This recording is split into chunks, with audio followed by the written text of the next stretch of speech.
Thanks for tuning in to this week's edition of the Brett and Matt Show. As always, he's Brett, I'm Matt, and this week we got the AFC North and the AFC West divisions to go over. So we'll just jump right into it. So the AFC North, we'll start with the Pittsburgh Steelers. What thoughts you got on them, Brett?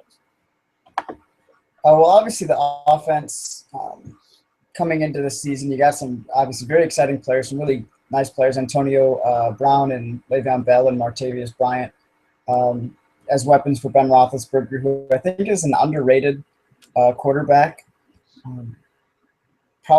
He's hard to place because obviously after the first, 2 or 3 guys, there's kind of like a second group there. But I'd say he's top 5, top 6 guys in the league and just doesn't get quite as much respect as he probably deserves.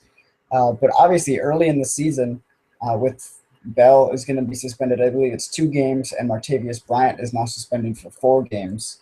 That leaves, basically just Antonio Brown and I guess whichever running backs they have. But they got D'Angelo Williams now, who's, severely not anywhere close to what he used to be.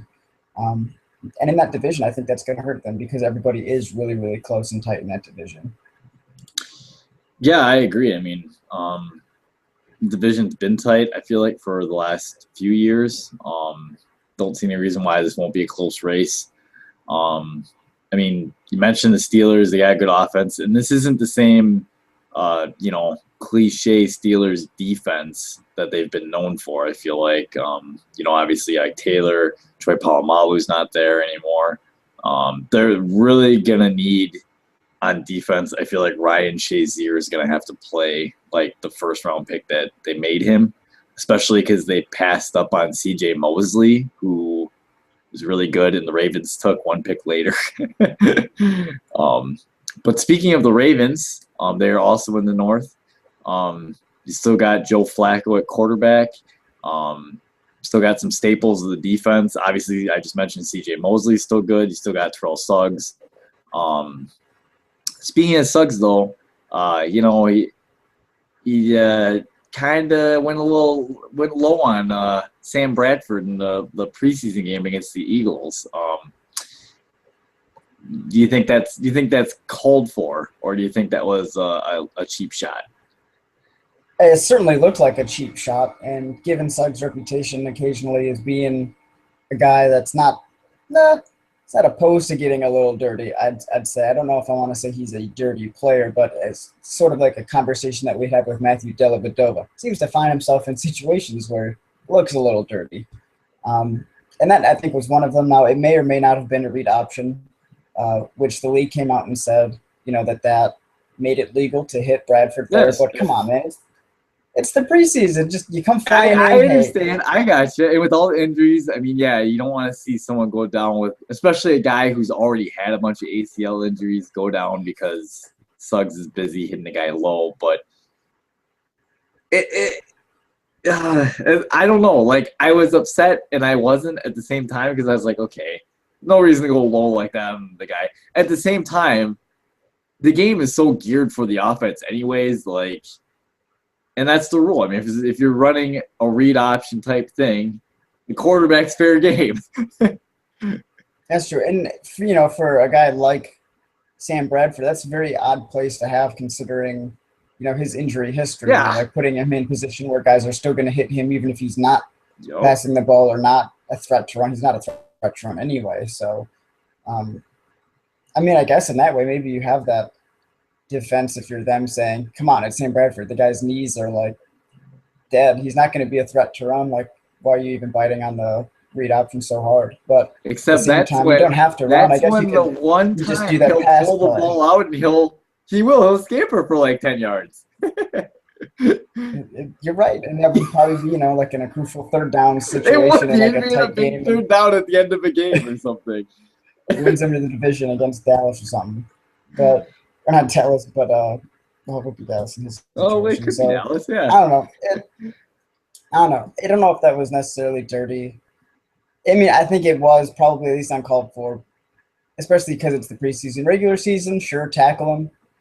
Mark Schlereth, I think, tweeted out some pictures saying that it looked like Suggs was coming in at about hip level, hip to like lower ab region. and then like Bradford trying to get out of the way and then throwing his arm into him made him look like he went lower than he did. I don't know how much of that was true. I haven't sat there and watched the replay 100 times to try to analyze it. But I don't know. It was still, I think, kind of sketchy in the preseason at least. That's fair. There's another team we can discuss is the Cincinnati Bengals.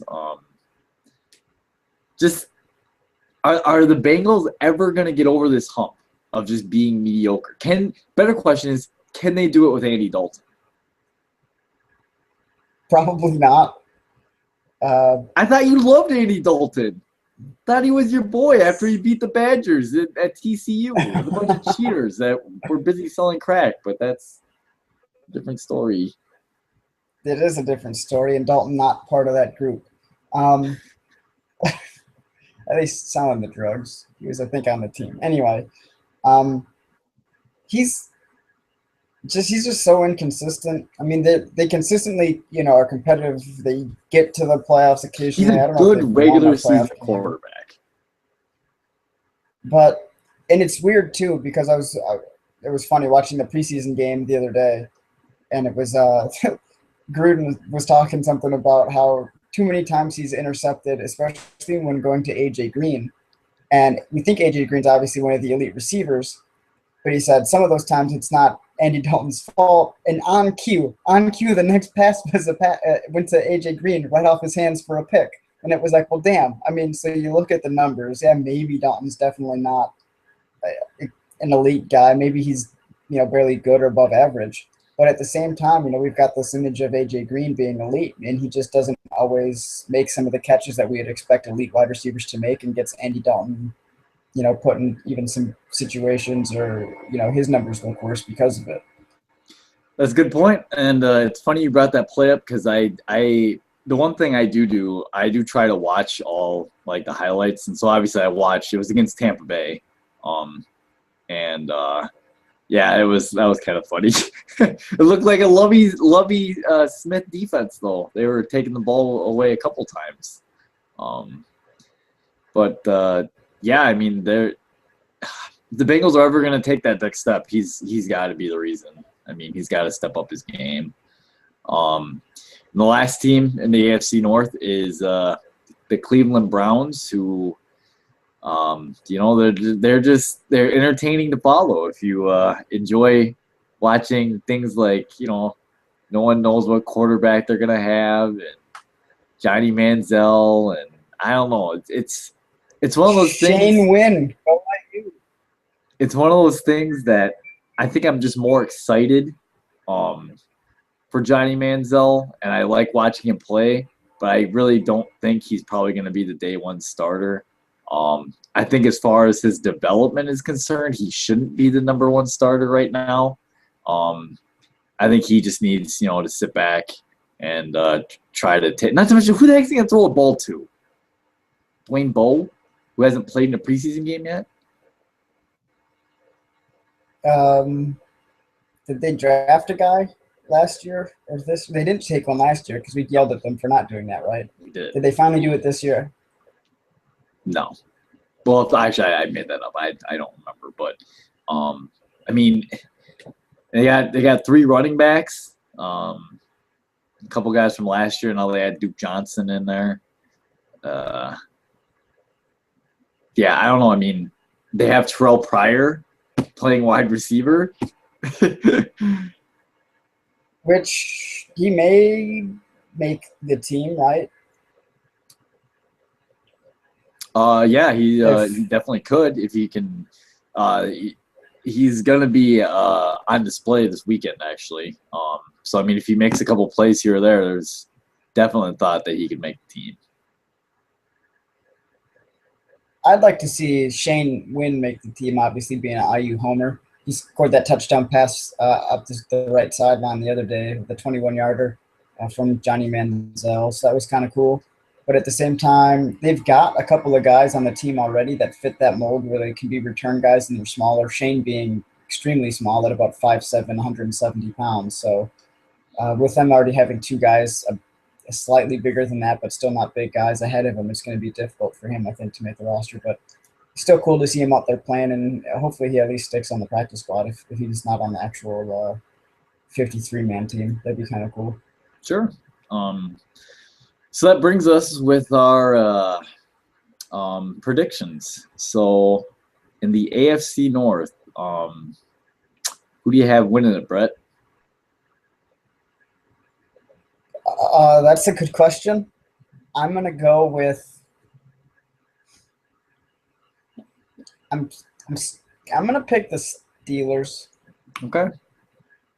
Picking the Steelers, yeah. I am going Still, to. despite the early season suspensions. We're actually going to be different on this one. See, we don't agree all the time. I'm going to pick Baltimore. I'm going to go with the Ravens to win the division. I don't know. I just think they're a good team, and I mean, really, this division's going to be fought out by 3 teams because the Bengals will play good in the regular season, regardless what happens in the postseason. So they're at least going to be in the mix probably, and then I mean, this just is a competitive division, and I doubt both wild cards come out of this division. But I'm going to go with the Ravens.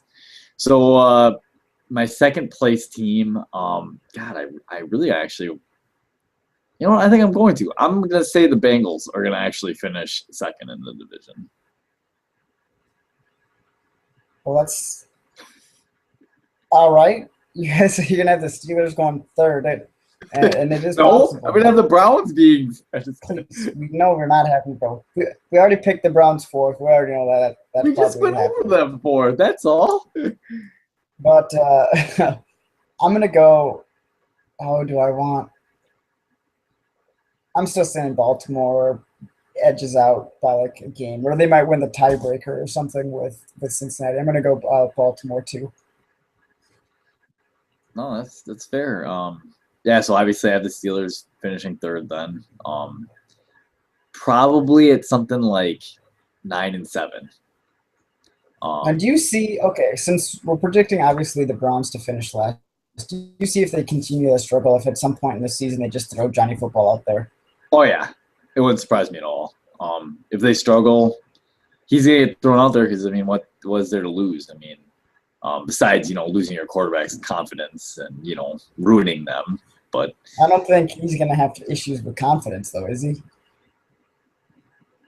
I don't know. He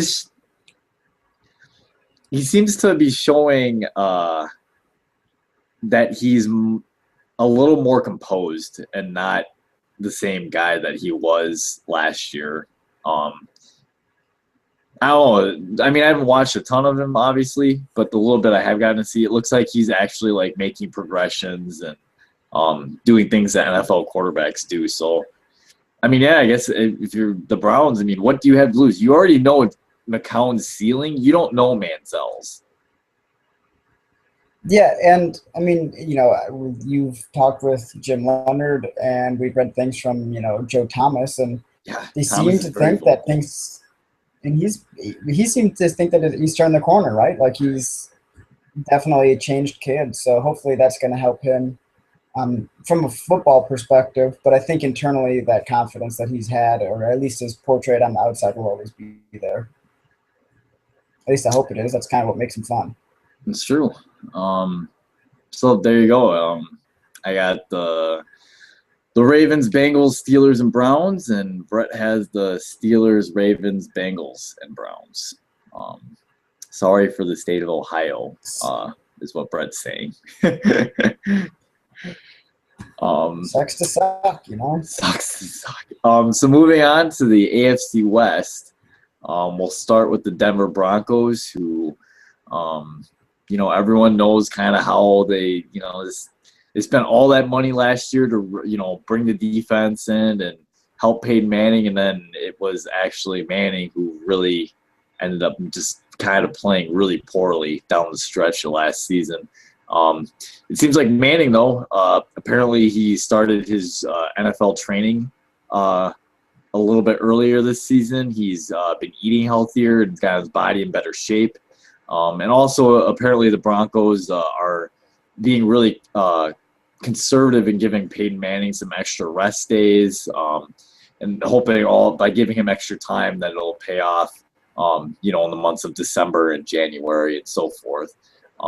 So how do you feel about the Broncos?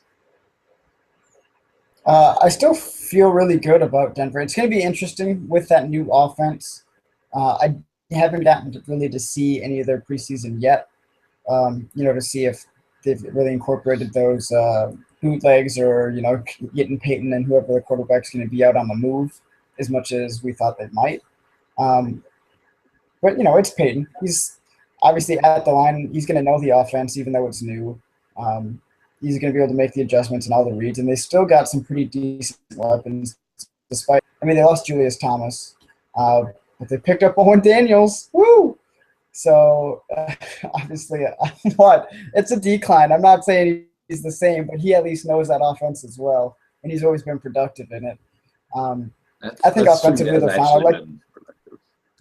And it's his whole career. I don't think he's played in a different offense ever, so that's kind of nice. And then he's got C.J. Anderson in the backfield. I think he's a really nice player as well. He was one of the top running backs actually the last half of last season. So, say something about Moneyball. Go for it. I just bet that they wish they would have invested that second round pick in someone else. Oh, man. I remember when the Packers were probably thinking about taking Monte Ball. Boy, am I glad we did not take him. Holy smokes. He stinks, Brett. He just stinks. There's no other – if you can't run the ball good in practice in Gary Kubiak's offense, who is known for producing no-name running backs, come on. Yeah, he's been demoted to third, so he's definitely now behind Hillman as well. So he's not doing so hot. Hey, you know what? It's part of the NFL life. It's hard, especially when you're a Wisconsin running back and you just got that little mark against you. That no more bash. I'm not bashing Monte Ball anymore. I'm done. Well, and what sucks is obviously because he had been or was being the starter, and then he got hurt. And in the league, if it happens, when you get hurt and somebody comes in and they perform, whoops, shit out of luck. Take better care of your body, I guess, in the off season and everything else. Now, obviously, some injuries you can't help, but at the same time, and that's why a lot of guys, they try to play through an injuries because they think that they're going to lose their spot, which obviously leads to longer term issues. So. I guess in that sense, yay, Monty, for not trying to play through your groin injury, but at the same time, you also just lost your starting spot and your backup spot. So you've just fallen from first to third within a season. That's kind of a rough patch to be going through, I think, is for any kind of athlete and competitive person. Maybe he just needs a fresh start somewhere. So moving on, you got the Kansas City Chiefs. They get Eric Berry back, so that's a pretty big win, big time safety. They bring in Jeremy Maclin, so maybe they can actually score a touchdown with a receiver. Right? How many games has it been? They didn't do it last year at all, right? I think it's extended into. How is that possible in today's NFL? I guess when you have Jamal Charles, that helps a lot. And Travis Kelce. Oh yeah, he was good. And they got what's his name? His last name's Sherman, the fullback. Oh, Shermanator. That's all I'm gonna call him because I forgot what his first name is. I don't remember his first name either, but yeah, that's the only thing I remember. Obviously, got Justin Houston on the defensive side of the ball. Tamba Ali. Do they have D Ford too? They do have D Ford. I think he got hurt recently. Okay, and they got Poe. And he was also hurt. I don't know how long though, but they've got some good pieces. Yeah, I agree. We'll get to that in a second. But anyway, other teams, Chargers. Antonio Gates suspended 4 games. 4 games, yep. Which obviously is a huge loss for them because I don't think they have a ton of actual receiving targets, though. It sounds like who they have? Was it Ladarius Green? Yeah, that guy. The right team? Yep, you got the right team. So he's gonna be in there, and it looks like they've got a nice complement of running backs there with, Danny Woodhead, Melvin Gordon, and isn't it Brandon Oliver? Brian Oliver, yep. So they got a stable of running backs they'll be able to use. I'm with you. The Gates loss is for 4 games. That's pretty big considering Gates had a really good season, I thought, last season for a guy his age. Defense, I mean, I can't really name too many stars on that defense besides Eric Weddle. Can you?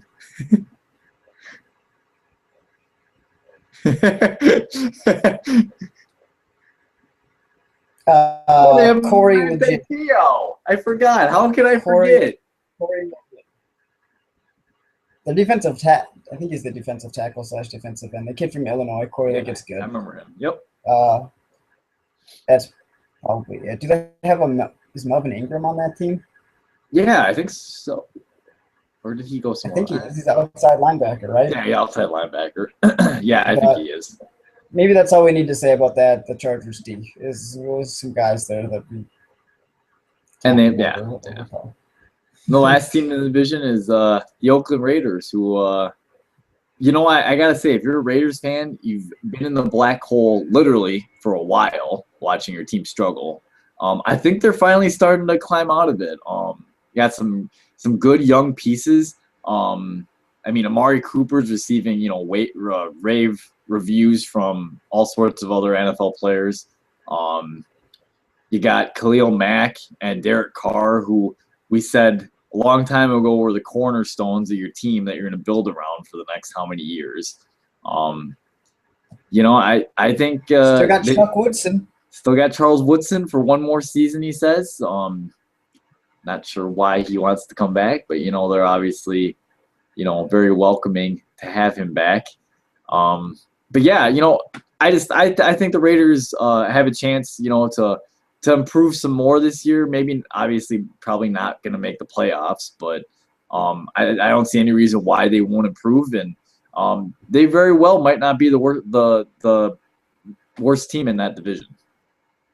Yeah, we've been talking about this for ever really since McKenzie got hired to the front office position, is that he's had a tough job, but ever since then, we've been saying he's been improving that roster the whole time. Last year there was speculation maybe that he was going to get fired because it hadn't shown much on the field, but we sat here and we said that's just the stupidest thing ever. Yeah. Because Oakland didn't have any really solid talent. They had some, but the cap situation was horrible. Cap situation was bad. His first year, he didn't even have a first-round pick because they were busy giving it away for someone. So, I think they're definitely trending up. I don't know how far up they're trending, but they're definitely headed in the right direction. And I hope that regardless of what happens this season, they just kind of keep McKenzie going and allow him to finally get that team turned around. Because I think the following year might be. I agree.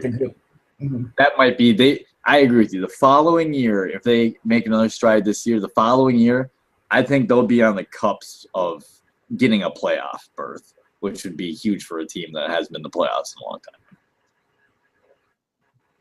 Have they been there since they've went to the Super Bowl? They've probably been there, but they definitely haven't. I'm sure they had to have gotten there or in the playoffs, I would think, at least one more year with that core they had with Gannon and Jerry Rice and Tim Brown. Sure, they were all old, but they had to have gotten there one more year. At least to the playoffs, they need one more year.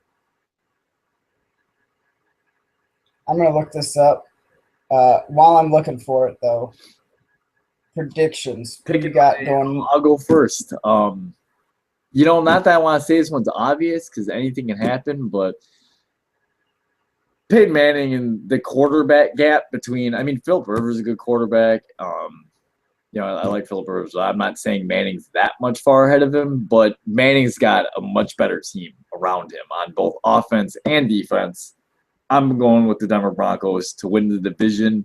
And this – what? I thought last year Manning should possibly really consider retiring and just hanging it up, but I gotta be honest with you. I will be really surprised if Manning doesn't retire after this year. I think this is his last year.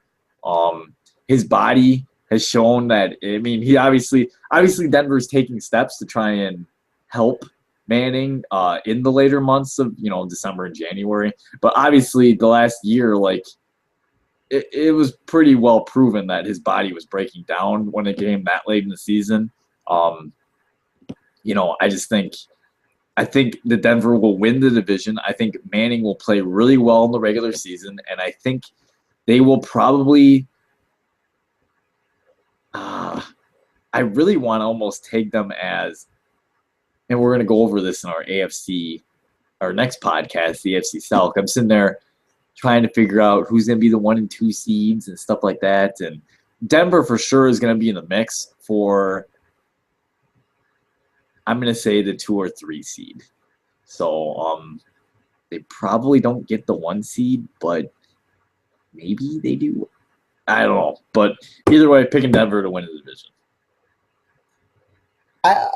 I'm going to pick Denver to win it also, though I'm honestly thinking Kansas City's actually got a very good shot at that as well, if I'm having to pick another team in that division. But yeah, I mean, Peyton Manning's not the Peyton Manning of old, but he's still Peyton Manning.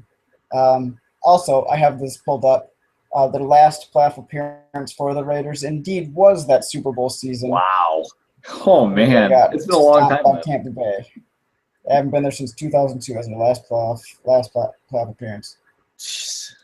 So, yeah, let's get on that, guys. I think Lars or Jens, one of Lars is a Raiders fan. Yes, he is. Yeah, he's a Raiders fan. It's true. So maybe we can make Lars happy. We'll get him a playoff berth next year. Not this year in Oakland, but next year. Yeah. Anyway, I obviously tip my hand who I think is going to be number 2, and I'm going to go with the Chiefs there. Okay. Wow.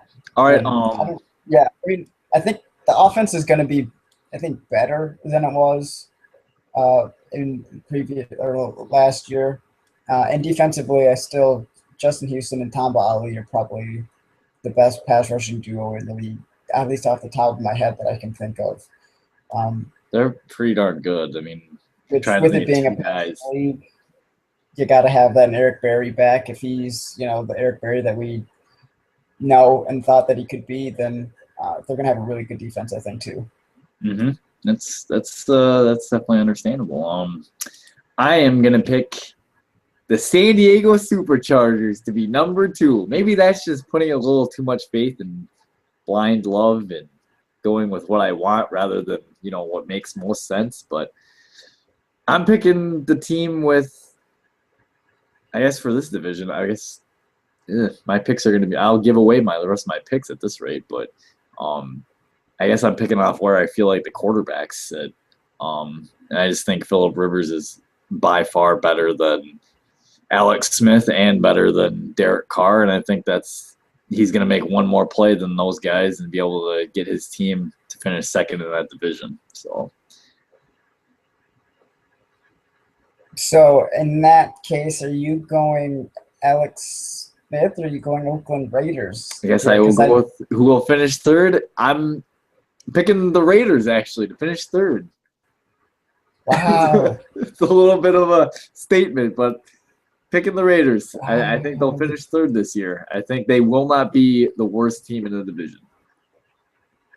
And I guess I might as well say my last pick while I'm at it. Obviously, the Chiefs. Sorry, Andy Reid, you are fired. You are probably looking for a new job now because I have you picking or finishing last.